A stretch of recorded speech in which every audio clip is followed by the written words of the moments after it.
Para nuestro reportaje como grupo colaborativo hemos escogido un título muy llamativo: La permanencia del cambio social más allá de la muerte.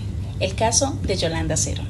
El título fue escogido para capturar la esencia del reportaje, que es tanto un análisis detallado de la vida y el trabajo de Yolanda Cerón como una reflexión sobre su impacto duradero en la lucha de los derechos humanos en Colombia. Cordial saludo, tutor, y a quienes le pueda interesar nuestro trabajo. Como grupo colaborativo de la materia Construcción de Subjetividades, hoy realizaremos la presentación de la etapa 4, Construcción del Sujeto Social en Escenarios de Conflicto, presentado por Oscar Javier Mitayo, Deiva Arelis Navia, Jordi Yolmer Guerrero y Viviana Andrea Cerón Mosquera. Esperemos sea de su agrado. Para dar inicio, hablaré de la introducción. El presente trabajo se dedica a explorar la vida y el legado de Yolanda Cerón, una destacada líder social colombiana, cuya trágica muerte a manos de paramilitares en el 2021 no han logrado silenciar su impacto duradero en la lucha de los derechos humanos y la justicia social. Esta mujer valiente se distinguió por su inalcanzable labor en las defensas de los derechos y en las comunidades afrodescendientes, así como por su firme compromiso con la transformación social en un contexto marcado por el conflicto armado en Colombia. Su vida y obra representan un faro de esperanza y resistencia en medio de la adversidad, y su legado continúa inspirando a nuevas generaciones y activistas y defensores de los derechos humanos. La producción de este documental sobre los asesinatos y las crecientes voces en memoria de estos líderes caídos son testimonios de la necesidad urgente de proteger y honrar a quienes, como Yolanda Cerón, dedicaron su vida a la defensoría de los derechos humanos. Este trabajo no solo busca rendir un homenaje a Yolanda Cerón, sino también reflexionar sobre el papel crucial de los sujetos sociales y en la construcción de los cambios significativos y duraderos. En este sentido, el presente trabajo se estructura en varias sesiones que abordan diferentes aspectos en la vida y el legado de Yolanda Cerón. En primer lugar, ofrece una biografía detallada de su vida, destacando los hitos más importantes de su carrera y de su impacto en las comunidades afrodescendientes, seguido de un análisis en el contexto histórico y social, en el que el desarrollo de su labor es especial, haciendo énfasis en el conflicto armado en Colombia y sus implicaciones para los derechos humanos. Para finalizar, se reflexiona sobre el legado de Yolanda y su relevancia por la lucha contemporánea por la justicia social y los derechos humanos. Muchas gracias, apreciada compañera, por su intervención. Según el artículo de la Defensoría del Pueblo del 2023, un informe de la Defensoría del Pueblo elaborado por su sistema de alertas tempranas revela un panorama de riesgo, amenaza e inseguridad para quienes están dedicados a promover y proteger los derechos de las comunidades, puesto que durante el 2023 fueron asesinados un total de 181 líderes, lideresas y personas defensoras de derechos humanos en el territorio nacional. Del total, 160 eran hombres y 21 eran mujeres.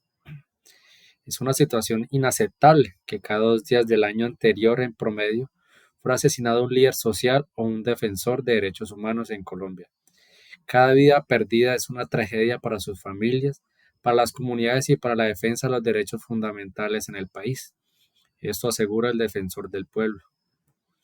Los sectores más afectados que preocupa a la institución son los derechos humanos. De los sectores sociales más afectados hayan sido el comunal con 37 homicidios, el indígena con 37 homicidios, el comunitario con 36, el campesino con 13, afrodescendiente con 10, víctimas y LGTBI con 7 y 9 y activistas de derechos humanos con 7.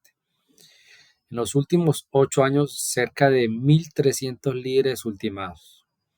Por último, el defensor hace un llamado colectivo a las entidades del orden nacional, a los nuevos mandatarios municipales y departamentales, a las fuerzas de seguridad del Estado, a las organizaciones de la sociedad civil, a la comunidad internacional y a cada ciudadano. Trabajemos unidos incansablemente en la protección de líderes, lideresas y personas defensoras de derechos humanos. Solamente juntos podremos construir un futuro en el que la defensa de los derechos sea una labor segura y respetada.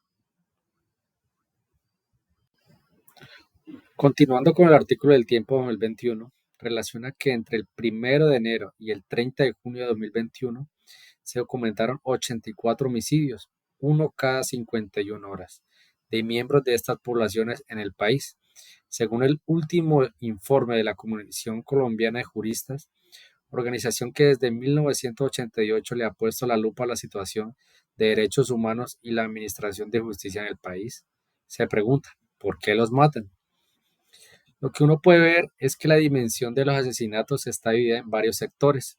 Los más afectados son el indígena, el campesino y el comunitario, pero en general muchos de los líderes asesinados reivindicaban mejores condiciones económicas, sociales y de tierras para sus regiones o se oponían directamente a políticas legales o ilegales que atentan contra estos derechos, como la erradicación forzosa y sustitución voluntaria de cultivos de uso ilícito, explica Andrea Garzón Zuluaga, coordinadora del área de investigaciones de la Comisión Colombiana de Juristas. Además, asegura que en los hechos de violencia el primer semestre influyó el paro nacional, pues los líderes se hicieron más visibles y sus exigencias sobre la implementación del acuerdo de paz, la oposición a políticas de extracción minera, entre otras luchas.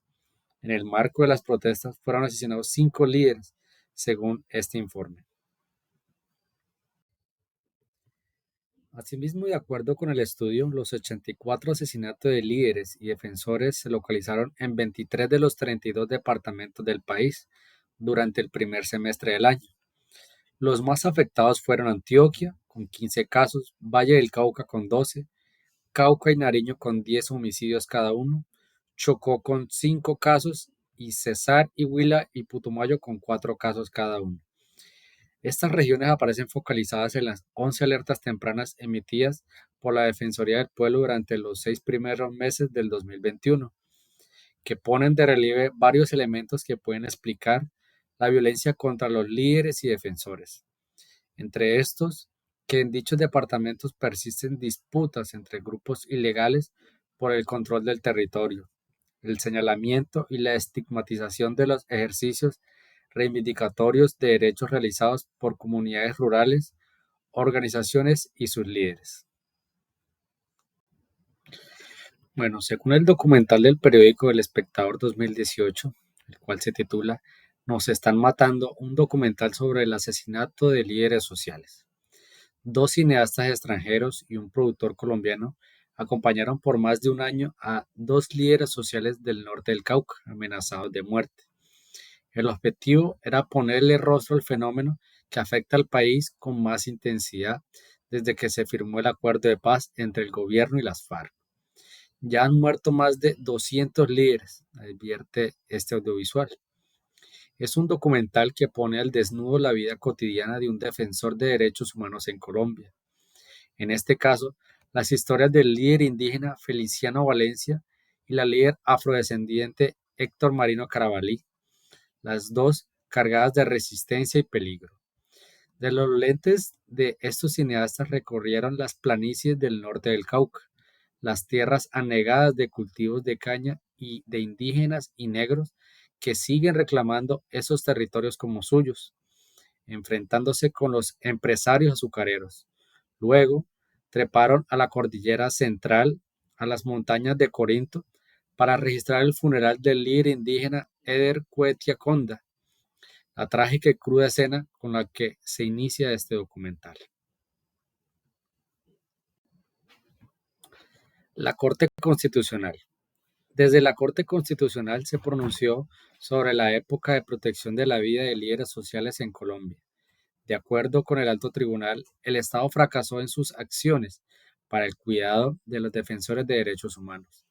Es por esto que los líderes que demuestren que se encuentran en riesgo y que soliciten medidas de protección para salvaguardar sus derechos a la vida, la seguridad personal y libertad deben recibir una atención especial y una pronta respuesta por parte del Estado, con la finalidad de evitar que se consuma el daño, Por esta razón, las entidades encargadas están obligadas a tomar en consideración como un factor de la mayor pertinencia la condición de sujeto de especial protección constitucional que ostenta el afectado.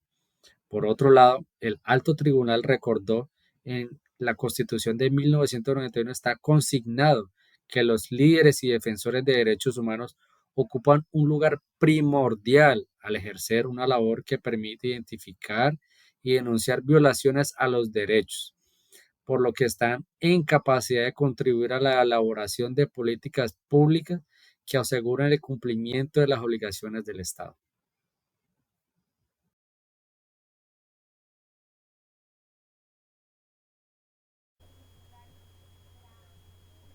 Hola, eh, seguimos con Yolanda Cerón Delgado y la labor como líder social. En cuanto a su reseña biográfica, damos cuenta que nació en Berruecos el 15 de septiembre de 1958 en el departamento de Nariño. Es de origen humilde. En 1982 ingresó a la compañía de María Nuestra Señora.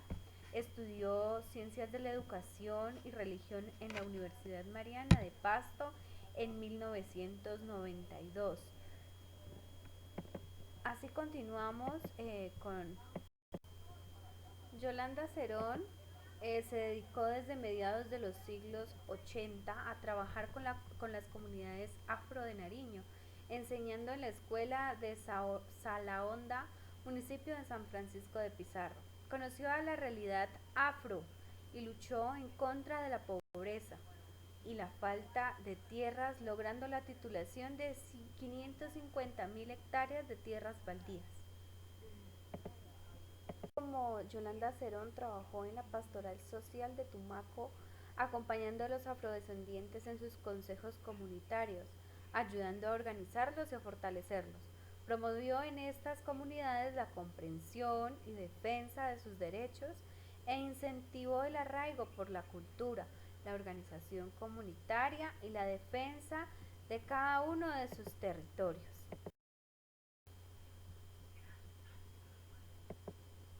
A través de talleres y conferencias, Yolanda contribuyó para que los consejos comunitarios ayudaran a conservar los recursos naturales y los proyectos productivos como soportes económicos a sus territorios.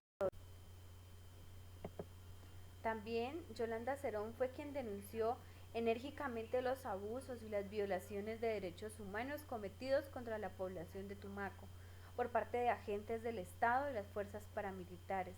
Por estas labores de educación y fortalecimiento de las comunidades, pues fue asesinada un miércoles 19 de septiembre de 2001 a las 12:15 de la tarde. Es muy importante entender que a pesar de esta situación, de este asesinato tan ruin a la hermana Yolanda, hubo un reconocimiento de la responsabilidad de este asesinato. El día 19 de septiembre del 2001, frente a la iglesia La Merced, en el casco urbano de Tumaco, los paramilitares del bloque Libertadores del Sur de la UC cometieron este grave crimen. Sin embargo, ellos tuvieron el coraje también de reconocerlo. El trabajo de la Comisión de la Verdad viene a ser muy importante en este aspecto. Por ejemplo, aquí tenemos a Jenny Cristina Narváez, sobrina de Yolanda Cerón, quien levanta su voz con estas palabras: en nombre de mi tía Yolanda Cerón, levanto la voz por los líderes sociales, no pueden seguir siendo eliminados. Esto lleva a la reflexión y es un llamado que el país clama para que respeten la vida de aquellas personas que quieren el bien de sus comunidades y que estos grupos no comprenden la importancia para el mismo progreso de estas regiones. Ese fue el llamado de Jenny Cristina Narváez, y donde también, gracias a la gestión de la Comisión de la Verdad, hubo un reconocimiento de la responsabilidad del asesinato de la religiosa, como lo podemos ampliar en el video. Guillermo Pérez es integrante de la UC que reconoce pues acerca de este horrible asesinato, él fue extraditado a los Estados Unidos. Sin embargo, él reconoció su falta y ahora está colaborando y participando activamente en el proceso de justicia y paz con la Comisión de la Verdad y también con la JEP. Hace años, dice él, estaba sumergido en el delirante y absurdo conflicto armado, donde todo se pierde empezando por la humanidad. Muchas noches imaginé cómo algún día tendría la oportunidad de estar frente a los familiares de las víctimas para aceptar la responsabilidad por tanto daño que causé y pedirles perdón. Terminar con un líder social es terminar con el buen vivir de todo territorio. Por eso también pido perdón a las comunidades del Pacífico nariñense. Más que la vida de una persona, lesioné la vida de todo el territorio y el desarrollo que trae las comunidades de paz. Qué importante es poder escuchar estas palabras de una persona arrepentida y con deseos de no repetir lo que hizo en el pasado. Algo muy importante para reflexionar. Respecto a este contexto que hemos venido tomando, es importante hacernos esta pregunta respecto a cómo se forman esos sujetos sociales, esos líderes sociales. La pregunta sería, ¿cómo se da la construcción de sujeto social en escenarios tan complejos, tan difíciles como el conflicto armado? En primer lugar, vamos a hablar de un sujeto social. Según Alonso Sandoval, es construido a partir de esa posición que ocupa en medio de su ámbito social y la influencia que esta persona tiene con otras personas. Esto, por ejemplo, le sucedió a Yolanda, ¿sí? Que ella puso todas sus capacidades, conocimientos, experiencias para de esa manera llegar a la comunidad afrodescendiente en la región de Nariño y ella se compenetró con las personas. De esa manera vino a unirse a la comunidad. Tanto así que, como vemos y podemos escuchar en el audio que está allí, dice aquella persona, ella era una negra más. Yolanda, dice, se posicionó en esta comunidad y ejerció una influencia muy importante que hasta ahora persiste en aquellos que la conocieron y valoran el trabajo que ella realizó para transformar las realidades de su región. Ser un sujeto social en medio de un conflicto armado como el de nuestro país no es fácil. Implica un duro sacrificio e incluso persecución. Y muchas personas que quieren transformar en medio de este contexto deben huir, algunos dan su vida. No es fácil. Por eso es tomar una decisión difícil, hacerlo. Los sujetos sociales siempre están unidos y comprometidos con un proyecto.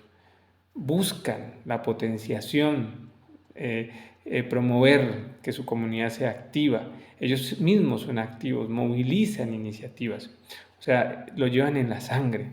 Yolanda Cerón ayudó, por ejemplo, a la potenciación de las comunidades negras y no escatimó ningún recurso, incluso su vida, para tratar de lograr eso. De esa manera logró fortalecer la identidad, rescatar su territorio y se comprometió a tal punto de entregar lo más preciado. Como vemos allí, Yolanda fue la monja que le devolvió a los afro en Tumaco sus tierras, 90.000 hectáreas de tierra. Ahí podemos escuchar en el audio claramente lo que ella ayudó a lograr a su comunidad. Por último, y por importante que ha sido este caso para nosotros a través de este reportaje, es las palabras que dejaron de legado Yolanda Cerón a sus comunidades y que hoy las conservan y las recuerdan. Esas palabras poderosas que ella expresó de aliento hacia su comunidad. El trabajo apenas empieza. Quiere decir, ella hizo un trabajo, pero hay que seguir adelante y que hay que perseverar, no hay que desmayar. Es claro entonces que la potencialización comunitaria se hace a través de la promoción de líderes sociales, de sujetos sociales, los cuales ayudan a las transformaciones a pesar del conflicto armado. pero nunca podrán apagarse esas llamas de aquellos que quieren cambiar, que quieren que se potencialicen las cosas, que quieren que haya transformación. Y por eso las palabras célebres de Yolanda Cerón recuerdan que todo proceso no es fácil en medio de un conflicto, que se requiere tenacidad, paciencia, y como sujetos sociales debemos abanderar esas transformaciones sociales. En el video podemos ver esas palabras de ánimo que ella le dio a su comunidad, y con esto pues nos despedimos mirando que en la vida de esta gran mujer podemos aprender lo que debemos ser, líderes transformadores. Muchas gracias.